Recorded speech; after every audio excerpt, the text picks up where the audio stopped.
एक विश्वास, और वो विश्वास भी पूर्ण। शंकर को आधा चावल का दाना नहीं चढ़ता,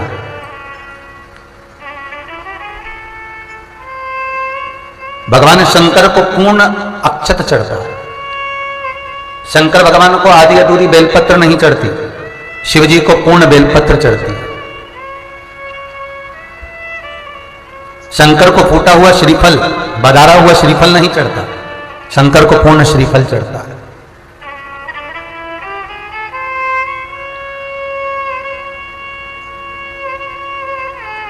पूर्ण श्रीफल।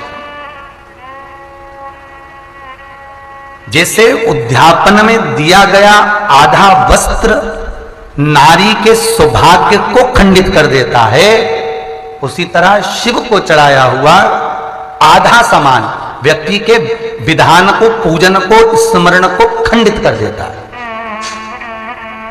ध्यान दीजिएगा जरा, बहुत सुंदर कथा है, इसका स्मरण करिए। स्कंद पुराण का क्या कहा है स्कंद पुराण में? जब नारी कोई बहुत उद्यापन करती है, सोमवार का उद्यापन करा, मंगलवार का उद्यापन करा, जो व्रत आप करते हो, तीज हो, चतुर्थी हो, छठ हो, सप्तमी हो, जिसका भी आप कर रहे हो, चौथ का कर रहे हो, चाहे तीज का कर रहे हो, चाहे जिस भी व्रत का आप उद्यापन कर रहे हो, उद्यापन में आधा वस्त्र जो दिया जाता है वो नारी के सौभाग्य को खंडित करता है। स्कंद पुराण। आधा वस्त्र समझ गए महाराज? जैसे तुमने स्त्री की साड़ी रखी और उसमें ब्लाउज का पीस नहीं रखा, ठीक है,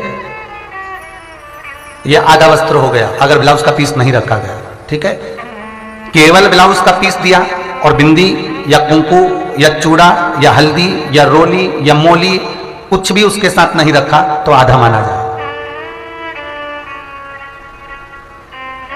कोई पुरुष को आपने केवल उद्यापन में एक श्रीफल दिया, उसके साथ जनेऊ नहीं दिया तो आधा माना जाए। यदि आपने केवल जनेऊ दी है तो उसके साथ में अगर आपने कोई रुपया, कोई दक्षिणा नहीं हो आपके पास में तो सुपारी दे दो, पूर्ण माना जाए, अधूरा नहीं दिया। पजामे का कपड़ा दे दिया और कुर्ते का रख लिया, ठीक है, सहज भाषा भी तो यही होती है, तो भी अधूरा।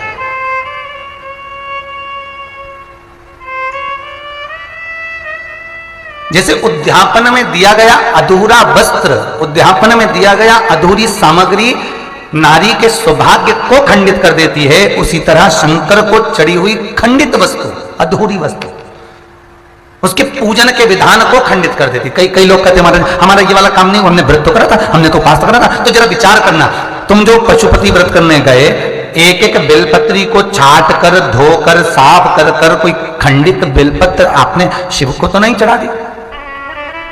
शिव महापुराण तो ये तक कहती है कि अगर आपके पास में खंडित बेलपत्र है और आपके पास में नहीं है बेलपत्र तो शंकर के मंदिर में जाकर उन्हीं की बेलपत्र उठाकर वही धोकर वापिस चढ़ा दो, वही धोकर वापस चढ़ा दीजिए। और शमी पत्र तो एक ऐसा होता है कि शंकर के मंदिर में अगर शमी पत्र पड़ा हुआ है तो शमी पत्र को मात्र आप स्पर्श ही कर देते हो, उसको धोने की भी जरूरत नहीं पड़ती। शमी पत्र को धोने की भी जरूरत नहीं है, मात्र स्पर्श ही कर दिया चढ़े चढ़ाए पर, तो भी उसका सुख है हमारा।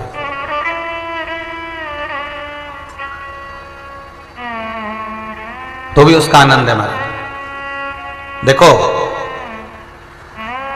जिस लड़का लड़की का विवाह नहीं होता ना, तो सोमवार के दिन उसको शमी पत्र के नीचे बिठाकर और शमी के वृक्ष के नीचे बिठाकर शमी वृक्ष के जड़ की मिट्टी का तिलक लगाकर, हाथ में शमी वृक्ष के, हाथ में लड़का या लड़की के हल्दी लगाकर शमी वृक्ष पर छापे लगाकर और वहीं पर उसका मीठा मुंह करा दिया जाता है, तो 3 महीने में विवाह हो जाता है। स्कंद पुराण महाराज। जैसे शमी वृक्ष की मात्र पत्तियों अगर शिव के ऊपर चढ़ी हुई है, शिवलिंग पर चढ़ी हुई है, तो मात्र उसका स्पर्श ही बहुत है, मात्र उसका स्पर्श बहुत है। तो खंडित वस्तु, खंडित सामग्री, अर्धवस्त्र उद्यापन में ना दिया जाए। आप लोग उद्यापन करे होंगे तो आप लोगों ने समझदारी रखी होगी। खैर, ये तो बाबा भोलेनाथ जी की कृपा है, कथा निकली इसलिए कह दिया। अर्धवस्त्र भी ना दिया जाए। जितने व्रत हम करते हैं, जितना उपास हमने करा, जितनी पूजन हमने करी, जितने हमने उद्यापन 16 सोमवार करे, 16 सोमवार का व्रत का उद्यापन कर रहे हैं, तो पूर्ण वस्त्रता दीजिए। अगर ब्राह्मण को भोजन करने बुलाया है तो उसके श्रीफल के साथ जनेऊ या दक्षिणा दीजिए। जनेऊ अकेली दे रहे हो तो सुपारी दे दो, दक्षिणा दे दो, कुछ भी दे दो, पर जोड़ा लगा कर दीजिए। अकेला कुछ ना दीजिए। अगर अखंड सौभाग्यवती का जीवन हमें जीना है, हमारे YouTube चैनल पर आप अगर जाएंगे तो मुंबई में स्कंद पुराण बची थी, माहेश्वरी समाज अंधेरी पश्चिम मुंबई, जब उन्होंने कथा कराई तो उसका एक क्लिपिंग डला हुआ होगा, आप उसमें निकालिएगा कि सौभाग्यवती नारी किन वस्तुओं का दान, तुला दान कर देती है जिससे वो विधवा होकर नहीं मरती, अखंड सौभाग्यवती होकर जाती।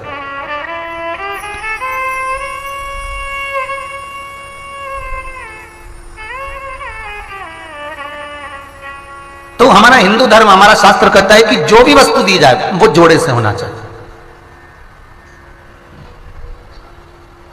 और महाराज इसलिए जोड़ी वस्तु का आज भी नियम है हमारा जिस्कंद पुराण के हिसाब से।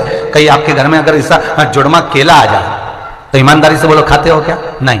तो कौन से पुराण में लिखा है कि जुड़ी वस्तु का त्याग होना चाहिए, जुड़ी वस्तु को गाय को खिलाना चाहिए, जुड़ी वस्तु को किसी को दान दे देना चाहिए, जुड़ी वस्तु को किसी देवालय तीर्थालय आदि में प्रदान कर देना चाहिए और उसका भोग नहीं करना चाहिए? किस पुराण में लिखा? कोई आपसे पूछ सकता है कि ये नियम कब से चला आ रहा है साहब? हमारे माता पिता कहते हैं कि ये केला जो जुड़मा है इसको मत खाना बेटा, ये ककड़ी अगर जुड़मा है इसको ना खाइएगा बेटा, कोई बैंगन अगर जुड़मा है इसकी सब्जी ना बनाइएगा भाई, है? अगर कोई फल जुड़मा है तो हमारे यहाँ कह देते हैं इसका उपयोग ना करिएगा। तो आपके बच्चे पूछेंगे मम्मी तू तो अपनी पुरानी रीति लगाती है, कौन से पुराण में लिखा है कि ये जोड़ी हुई वस्तु का त्याग होना चाहिए, ये जोड़ी हुई वस्तु को ग्रहण नहीं करना चाहिए? तो हमारे यहाँ लिंग पुराण में और स्कंद पुराण में, ये दोनों पुराण में वर्णन किया गया कि जोड़ी हुई वस्तु का त्याग होना चाहिए।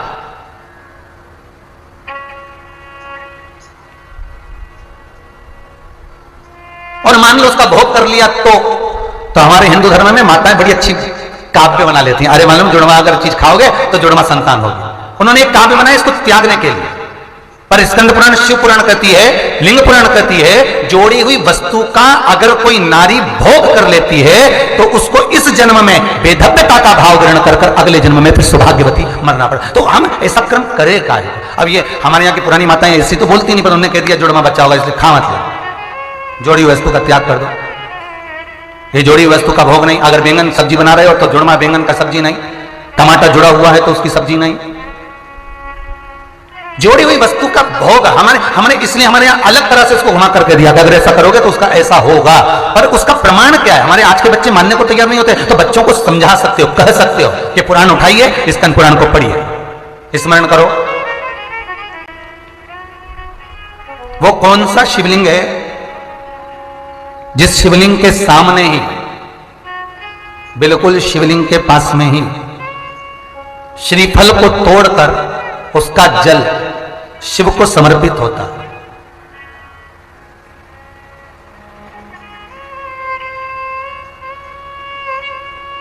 महाराज 12 ज्योतिर्लिंग में से वो कौन सा ज्योतिर्लिंग है जिस ज्योतिर्लिंग पर शिव जी के नजदीक में ही नरियल को फोड़कर बदार कर उसका जल तुरंत शंकर को चढ़ाना पड़ता? तुरंत, एक क्षण की भी देरी नहीं, फूटा और चढ़ाया।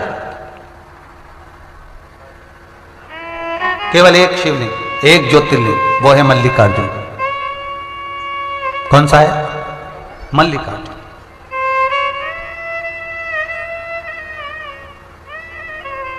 जिस जगह पर चंद्रकुंड विराज रहा है, जहां पर पूर्णिमा के दिन चंद्रमा की छाया चंद्रमा कुंड के अंदर दिखाई देता है और भगवान के शिखर का दर्शन उस कुंड में चंद्रमा के साथ किया जाता है, तो 2 दिन 5 दिन के अंदर तो चश्मा उतर ही जाता है। ये चंद्रकुंड मल्लिकार्जुन।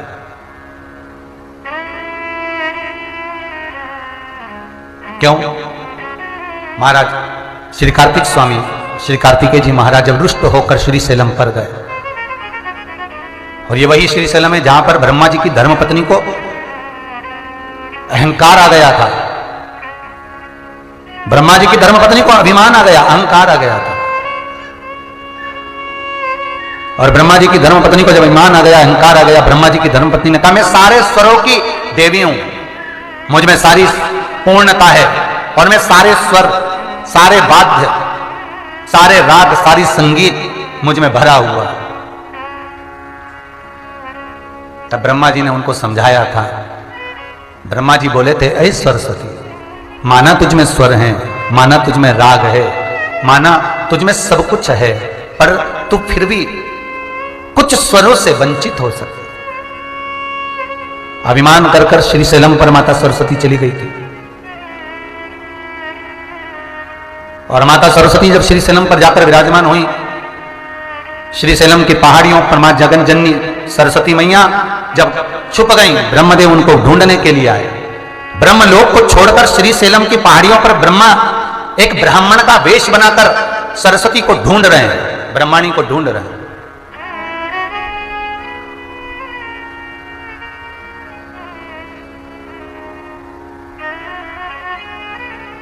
नहीं मिली। फिर ब्रह्मदेव गए भगवान विष्णु के पास में, महाराज मैं सरस्वती को ढूंढ रहा हूं, मैं ब्रह्माणी को ढूंढ रहा हूं, पर ब्रह्माणी मिल नहीं रही। भगवान विष्णु ने कहा, देवादिदेव महादेव के पास ब्रह्मा जी आप जाओ। और ब्रह्मा जी देवादिदेव महादेव के पास गए, उनसे निवेदन करा, उनसे विनय करा। महादेव ने कहा, क्यों चिंता करते हो, क्या हुआ? सरस्वती कहीं रुष्ट होकर चली गई, मिलती नहीं, उसको अभिमत्ता समाइए।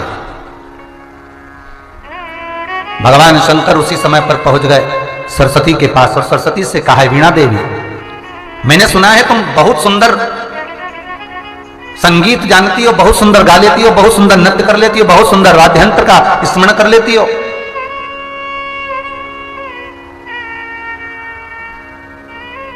क्या है सरस्वती, आप गाने के साथ में वाद्य यंत्र बजाते बजाते नृत्य कर सकती हो? सरस्वती ने तुरंत उसी समय पर कहा, महादेव ये तो कोई नहीं कर सकता कि भजन गा भी रहे हैं, बजा भी रहे हैं और नाच भी रहे हैं, ये तो हो ही नहीं सकता, बहुत कठिन है, ये तो बहुत कठिन। सरस्वती, फिर ब्रह्मा आपको कहे ना कि आपके भीतर अभिमान समाया है।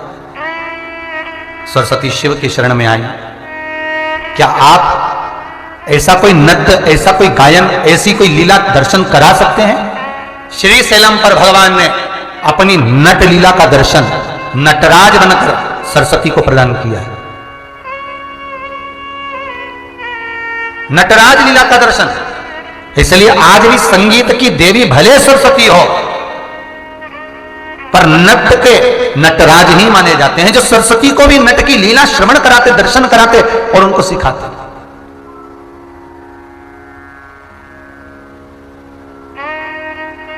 तब सरस्वती के आंख में जल भर गया, मुझसे गलती हो गई, मुझ में अभिमान आ गया, मेरा अभिमान यहां टूटा है और मैं आपके चरणों में आकर पड़ी हूं। शिव के चरणों में सरस्वती विराजमान हो गई। माता पार्वती का दर्शन हुआ। कार्तिकेय जी जो रुष्ट होकर गए थे वो श्रीशैलम पर ही गए थे। जिस श्रीशैलम की पहाड़ी पर, पर्वत पर माता सरस्वती का विमान टूटा, जिस श्रीशैलम की पहाड़ी पर लंकाधिपति रावण का विमान टूटा, जिस श्रीशैलम की पहाड़ी पर बाणासुर का विमान टूटा, जिस श्रीशैलम की पहाड़ी पर स्वयं भस्मासुर का विमान टूटा, उसी श्रीशैलम की पहाड़ी पर श्री मल्लिकार्जुन स्वयं भगवान शिव कार्तिकेय के लिए पहुंचे और कार्तिकेय के विमान को रुष्ट कर कर, उसको समाप्त कर कर, उसकी अनिमत्ता, उसका क्रोध, उसकी चिड़चिड़ प्रवृत्ति समाप्त करी बाबा। और भगवान वहां विराजमान। केवल एक मल्लिकार्जुन का मंदिर एक किस्सा है शिव जी का 12 ज्योतिर्लिंग में से, जहां पर नारियल इसलिए फोड़ा जाता है कि व्यक्ति के भीतर अगर अहंकार हो, लोभ हो, विषय हो, आसक्ति हो, वासना हो, तृष्णा हो, तो शंकर के चरणों में उसको फोड़कर उसका जल समर्पित कर कर जब व्यक्ति के ऊपर छीटा जाता है, वहीं पंडित जी भी छीटते हैं, छीटा जाता है, उससे व्यक्ति की अभिमत्ता, क्रोध, चिड़चिड़पन, अहंकार समाप्त हो जाता, समाप्त हो जाता।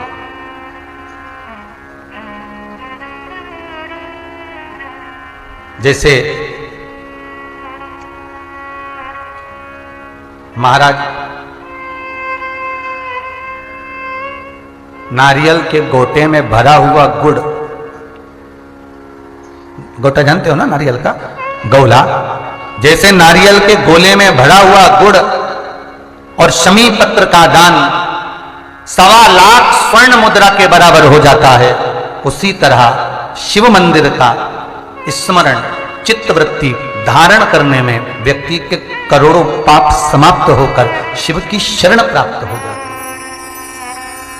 शिव की शरण।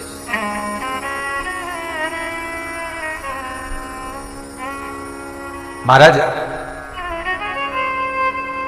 जब किसी मकान का उद्घाटन होता है ना, है या मकान का पाया रखाता है, कोई नया प्लाट बन रहा है, मकान बन रहा है और उसमें कोई नया पाया, पहली बार अगर कोई पाया रखा रहा है, कोई बीम बन रहा है, कॉलम बन रहा है, उसमें नीचे पाया बना रहा है, तो उसमें जो ब्राह्मण होते हैं, आप जिन वास्तुशास्त्री से पूछेंगे, ब्राह्मण जन से पूछेंगे कि हमारा मकान बन रहा है, खड्डा खुद रहा, तो उसमें पहले क्या चीज रखें, तो वो बता देगा। इसमें आप नाग नागिन का जोड़ा रख दीजिए, इसमें आप थोड़ा सा कलश में शक्कर भरकर उसमें अमरबेल के टुकड़े डालकर रख दीजिए। पर शिव महापुराण, स्कंद पुराण, वास्तुशास्त्र, अग्नि पुराण और वामन पुराण, ये वामन पुराण के अंतर्गत भी मिलेगा, अग्नि पुराण के अंतर्गत भी मिलेगा कि यदि नूतन मकान के पाए में एक नारियल के गोले में गुड़ भरकर शमी पत्र रखकर उसको दबा दिया जाए तो उस घर में कभी संपदा की कमी नहीं होती और क्लेश नहीं हो सकता, चाहे कितनी भी अहंकारी बहू क्यों ना, चाहे कितना भी अभिमान अभिमत्ता रखने वाली सास क्यों ना, बहू, उस सास बहू में प्रेम ही रहेगा, क्लेश नहीं हो सकता, उसमें विवाद नहीं हो सकता। उस घर के अंदर जितने भाई रह रहे हो, जितने कुटुंबी रह रहे हो, परिवार रह रहा हो, उसमें क्लेश का कोई मतलब नहीं हो सकता। जैसे कोई बहुत बीमार व्यक्ति है, बहुत बीमार है, बहुत बीमार, और उसको कोई औषधि नहीं लग रही, उसको कोई औषधि काम ही नहीं कर रही, तो आप जब उसको भोजन कराएं, पानी पिलाएं, आप उसको कुछ भी खिलाएं, चाहे जूस पिला रहे हो, भोजन करा रहे हो, चाहे सूप पिला रहे हो, उसका मुख यदि आप पूर्व में रखकर खिलाएंगे तो 15 दिन के अंदर वो अपने हाथों से भोजन करना चालू कर देगा, 15 से 16वां दिन नहीं होगा। पर यदि आप उसको उत्तर का मुख रखकर, आप उसको पश्चिम का मुख रखकर बीमार व्यक्ति को अगर भोजन कराएंगे, दक्षिण का मुख रखकर भोजन कराएंगे तो उसको औषधि लगने में बहुत समय लगता है महाराज। औषधि, इसको 15 दिन बहुत हो गए, बहुत। जिससे दक्षिण की ओर मुख कर कर भोजन करने वाले व्यक्ति का उदर, पेट, वो कहते हैं ना रोग हो जाते, पेट के रोग बहुत सारे हैं महाराज, बहुत रोग है महाराज, पेट से जुड़ा हुआ कब्ज का भी देवे, गैस का भी देवे, और ना जाने जाने कितनी कितनी बीमारियां उसके अंतर्गत हो जाती हैं। तो ये सारे रोग कैसे होते हैं? दक्षिण में बैठकर अगर आप मुख कर भोजन कर रहे हो तो पेट से जुड़ा हुआ रोग कभी जिंदगी में समाप्त नहीं हो सकता। 50 गोली खा लो, 50 ऑपरेशन करा लो, 50 तरह के डॉक्टर को दिखा लो, मतलब यह पक्का है कि आप दक्षिण की ओर बैठकर, दक्षिण की ओर मुख कर आप भोजन ग्रहण कर रहे हो तो आपको वो दुख तो ग्रहण करना ही पड़ेगा, वो दुख तो आपको झेलना ही पड़ेगा।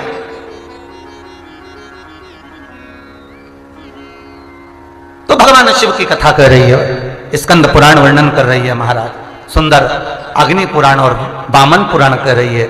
एक गोले में गुड़ शमी पत्र रखकर जो दबाया जाता है उससे जीव को, इसलिए आज भी हमारे यहाँ नियम है, जब आप लोग नहीं दबा पाते तो जब वास्तु पूजन कराने पंडित जी आते हैं तो एक चांदी के, एक तांबे के लोटे में नाग नागिन उसमें शक्कर भरते हैं, शक्कर भर के उसको दबाते हैं कि भले तुमने गुड़ नहीं रखा तो शक्कर दबा दो, और उसको गोले में रखना चाहिए, परंतु उसको रख देते हैं तांबे के कलश में। नियम वही है पर उसको चेंज कर दिया गया समय अवस्था में कर दिया कि उसमें तांबे का कलश रखो, चांदी का नाग नागिन रखो, वो शक्कर भरो, फिर दबा। और नियम वो है कि नारियल का गोटा हो, गुड़ भरा हो, उसमें भले तुम नाग नागिन रखो चाहे कुछ भी रखो, पर शमी पत्र अगर रख दिया तो नाग नागिन की भी जरूरत नहीं है। शमी पत्र रख दिया तो वास्तु की मूर्ति रखने की भी जरूरत नहीं है। शमी पत्र में 33 कोटि देवता एक एक पत्ती के रूप में उस शमी पत्र के भीतर विराजमान रहते हैं, जिसको हम विराजमान कर रहे होते। सुख, समृद्धि, वैभव, आनंद दे।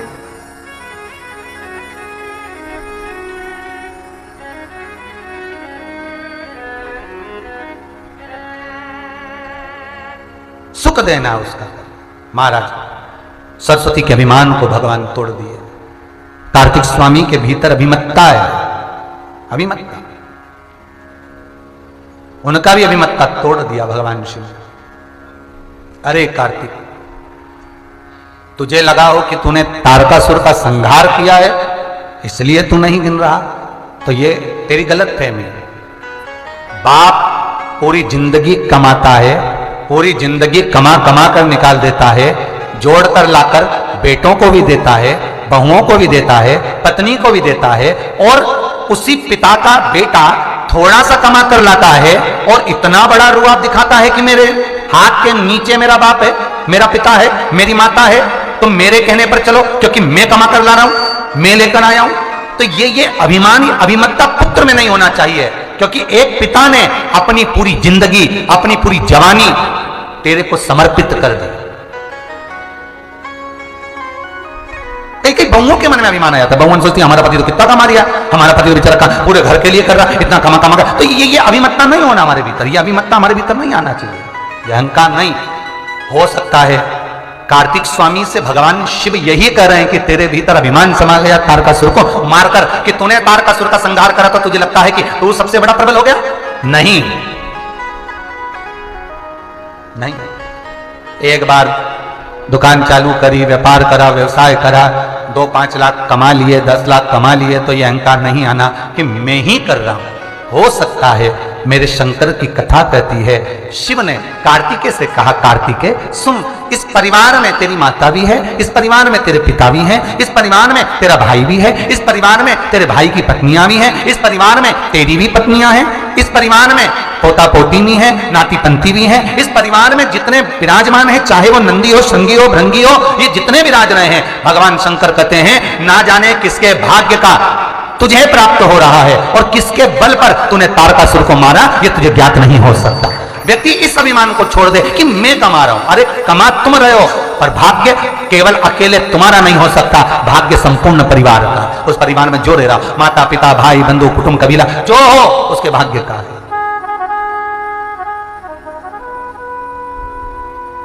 यह अभिमान हमारे भीतर ना है।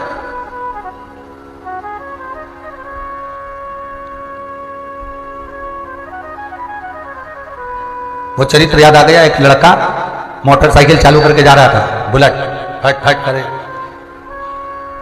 पिताजी ने आवाज लगाई, ए छोरा इधर आ। हाँ पापा, अंदर से एक गिलास पानी ला दे। बेटे ने अंदर जाके मम्मी से कहा, मम्मी पापा को पानी दे दो एक गिलास। पापा मैं तो अकेली नहीं रही मम्मी, मैं गाड़ी से तैयार होकर जा रहा, गाड़ी खड़ी करवा के मुझे बुला के पानी ला के दे। बता तुम अंदर थी, तुमसे नहीं कहते बना, जा पापा को पानी दे दो। और बेटा कहे चले गया, भट भट भट भट वो जा। पत्नी पानी लेके आई, पति ने पूछा क्यों पानी तुम लेकर आई, और तुम्हारा राजकुमार कहां जा रहा था इतनी जल्दी में? पत्नी बोली रेलवे स्टेशन पे प्याऊ लगाई है, पानी पिलाने जा रहा है।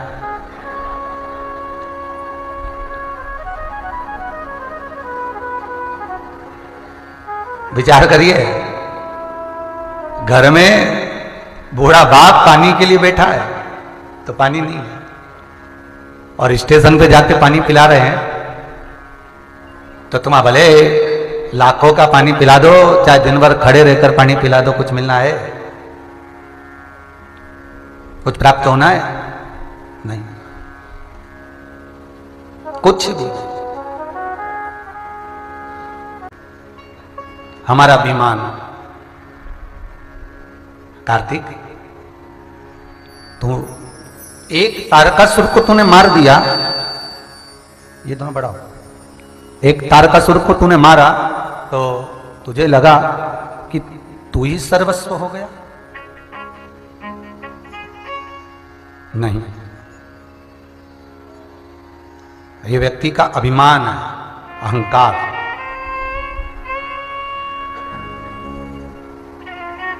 और जिस दिन मनुष्य के भीतर का अहंकार चला जाता है, तब भगवान की भक्ति मिलने में देरी नहीं होती।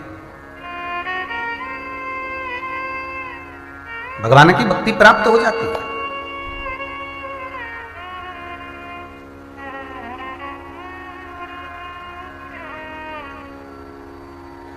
एक विश्वास और दूसरा त्याग, भगवान की भक्ति में ये दो चीजें बड़ी मान्य है महाराज। एक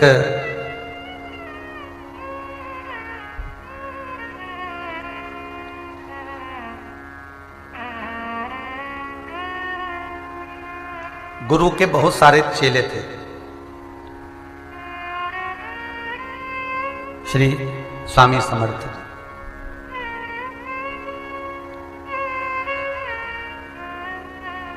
वन में से जा रहे थे निकलकर, तो श्री स्वामी समर्थ जी निकल कर जा रहे हैं, उनके चेले साथ में हरि श्री हरि रामकृष्ण हरि कहते कहते चले जा रहे।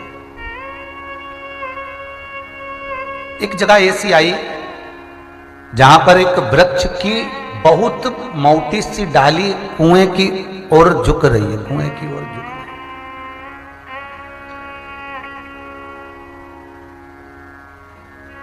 स्वामी समर्थ जी ने अपने सारे शिष्य को रोक लिया, सारे चेलों को रोका, और स्वामी समर्थ जी ने चेलों को रोककर कहा जरा रुको थोड़ा, और देखो ये कुएं के पास में जो डाली झुक रही है, कुएं में कितनी पत्तियां गिर गई, पानी दूषित हो रहा है। एक काम करो,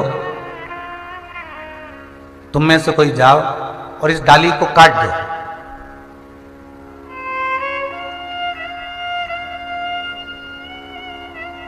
अब सबने जाकर देखा तो वो जो डाली थी, जो कुएं में पेड़ लगा हुआ था कुएं की पाल पर, उसमें कहीं ऐसी जगह नहीं थी जहां बैठकर इस डाली को काटा जाए। इस डाली को उसी डाली पर बैठकर काट सकते थे, इसके सिवाय ये नहीं काट सकते थे।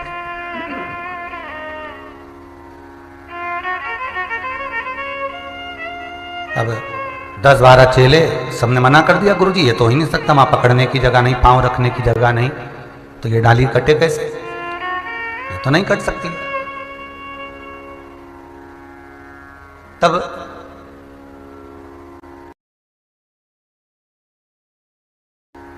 स्वामी समर्थ जी का एक चेला था जिसका नाम था अंबादास। नया आया था, भगत भजन में डूबा रहता था, भक्ति बहुत थी उसके भीतर। अंबादास बोले गुरुदेव सबने मना कर दिया, एक प्रयास मैं कर सकता हूं, जाओ काटो, जिससे ये पानी शुद्ध हो जाए कुएं का, लोग पिए। मृत्यु लोक में अगर जन्म लिया है तो कोई जग कल्याण का एक काम जरूर करना, श्री स्वामी समर्थ जी कहते हैं।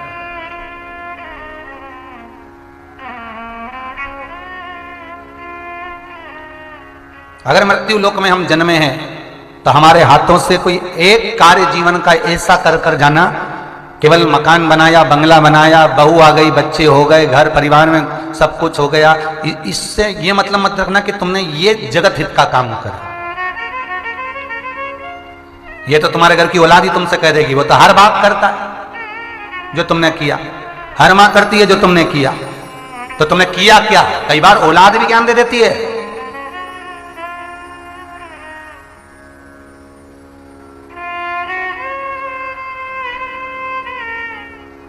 एक महाराज प्रवचन देने जा रहे थे तो एक सेठ जी ने उनको ताना मार दिया, अरे महाराज जी कहां चल दिए सुबह सुबह? महाराज जी बोले प्रवचन देने जा रहे हैं। सेठ जी बोले हमको ही दे जाओ प्रवचन।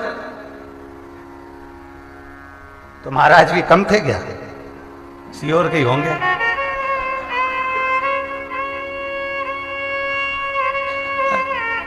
और महाराज जी तो उसके पास में आ गए और आकर बोले, संत तुरंत बोले, सेठ जी हमारे प्रवचन की तो तुम्हें जरूरत ही नहीं है, तुम्हारी गोदी में जो तुम्हारा पोता बैठा है ना, यही तो रोज कहता है बाबा जी बाबा जी बाबा जी, मतलब हम उम्र हो गई, बाबा बनो जी।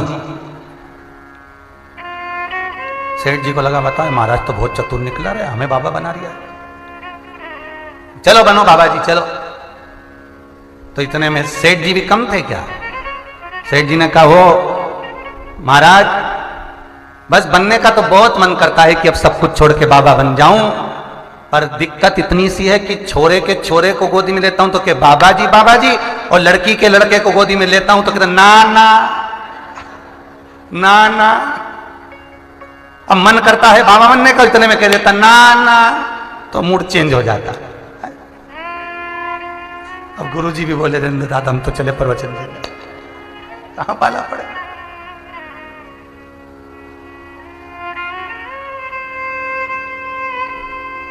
जीवन में अगर आए हो, मृत्यु लोक में अगर एक जन्म अपना हुआ है तो एक पुण्य का कार्य कर कर जरूर जाना, सत्कर्म कर कर।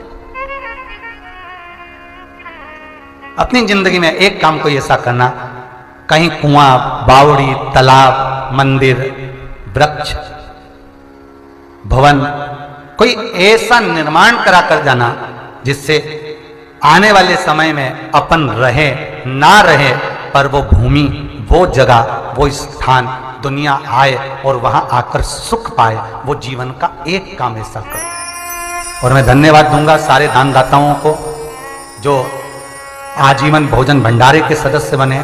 भले आपने जीवन भर में एक बार 21,000 रुपए की सहयोग राशि तुमने समिति को दी, पर रहे ना रहे, भले तुम्हारे बच्चे तुम्हें भूल जाएं, पर ये विठलेश सेवा समिति और ये कुबेरेश्वर महादेव का मंदिर पर जब तुम्हारा नाम पत्थर पर लिखा जाएगा, वो अजर और अमर हो जाएगा। और वो जिंदगी में एक बार, साल में एक तिथि, एक दिन तो आपका भोजन होगा ही।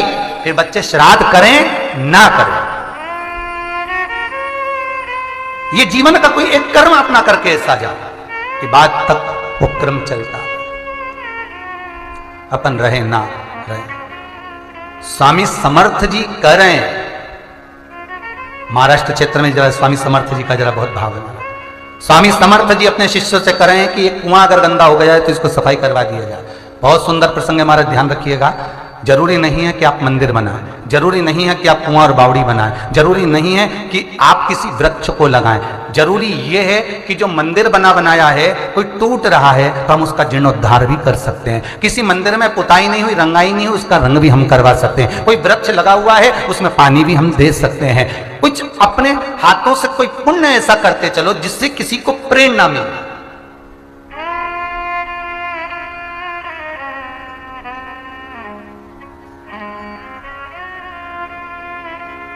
कोई पुण्य ऐसा करते चलो जिससे जगत में उससे कोई प्रेरित हो, जिससे कोई को प्रेरणा प्राप्त हो।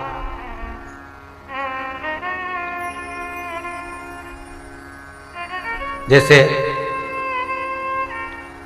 भोपाल की एक संस्था ने कई सालों पहले की बात है, बहुत साल हो गए, लगभग 22-24 साल के करीब, पूछा गुरुजी हम क्या कर सकते हैं। हमने कहा कोई सेवा करना हो तो एक काम करो, हमीदिया में जब मुर्दे कोई मर जाता है, उसके शरीर पर कोई कपड़ा नहीं होता, तुम ऐसी संस्था समिति बना लो कि उनको कफन ही ओढ़ाओ, कि हॉस्पिटल से भी मुर्दा निकले तो बिना कपड़े के ना जाए। पहले ऐसे ही भेज दिया जाता था, अब एक कपड़ा उसके तन पर कोई अब चला आ रहा है, वो नियम, वो क्रम उन्होंने बना लिया। अब ढेर लोग उनके साथ जुड़ गए। कोई अच्छा क्रम करते हो तो अच्छे लोग जुड़ेंगे, कोई अच्छा कार्य करोगे तो अच्छा कुछ प्राप्त होगा।